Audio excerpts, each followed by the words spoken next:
मसीह के जिंदा जलाली पुरफज़ल में आप सबों की सलामती हो। मेरा नाम एवेंजलिस्ट एस्टर फैसल है और मेरा ताल्लुक दिलोर चर्च ऑफ पाकिस्तान से है। आज मैं 7 सलीपी कलमात में से चौथा कलमा बयान करूंगी। आए मेरे साथ देखिएगा। मत्ती की अंजील उसका 27 बाब 45 से 46 आयत में लिखा है, और दूसरे पहर से लेकर तीसरे पहर तक तमाम दुनिया में अंधेरा छाया रहा, और तीसरे पहर के करीब यीशु ने बड़ी आवाज से चिल्लाकर कहा, एली एली लमा शबक्तनी, यानी ऐ मेरे खुदा तूने मुझे क्यों छोड़ दिया।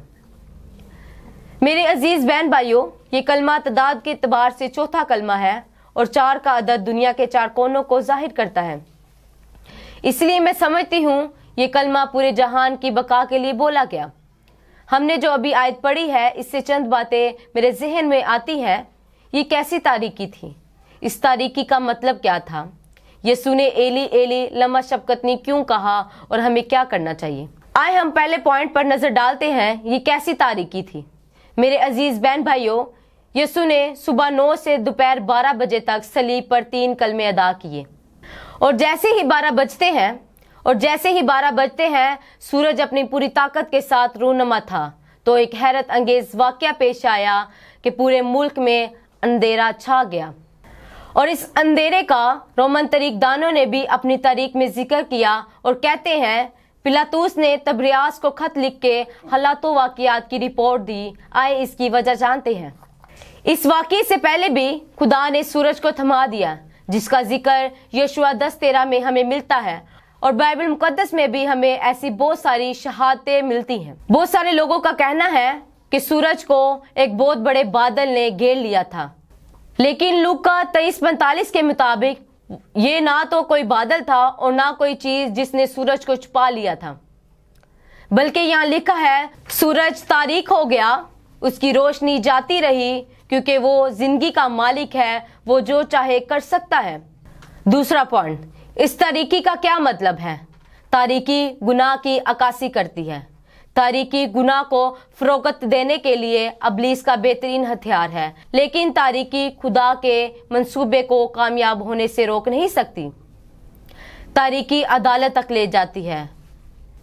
मेरे बहन भाइयों, याद रखिएगा, यीशु मसीह ने आपकी और मेरी अदालत पहले ही सलीब पर ले ली है, ताकि हम बच जाएं और हमेशा की जिंदगी पाएं। तीसरा पॉइंट, यीशु ने एली एली लमा शबक्तनी क्यों कहा? यीशु मसीह पिछले 6 घंटों से दुख और करब की हालत पे सलीब पर लटके हुए थे। इस सारे प्रोसेस में यीशु ने पहली बार चिल्लाकर कहा, ऐ मेरे खुदा तूने मुझे क्यों छोड़ दिया। बाज़ाहिर ये अल्फाज दुख और तन्हाई और अकेलेपन को जाहिर करते हैं। यीशु मसीह ये सोच रहे थे कि खुदा बाप ने इस सारे मिशन में मुझे अकेला छोड़ दिया, लेकिन असल माजरा कुछ और था। याद रखिएगा, आपका और मेरा मालिक गुनाह से तो नफरत करता है, लेकिन गुनाहगार से प्यार करता है।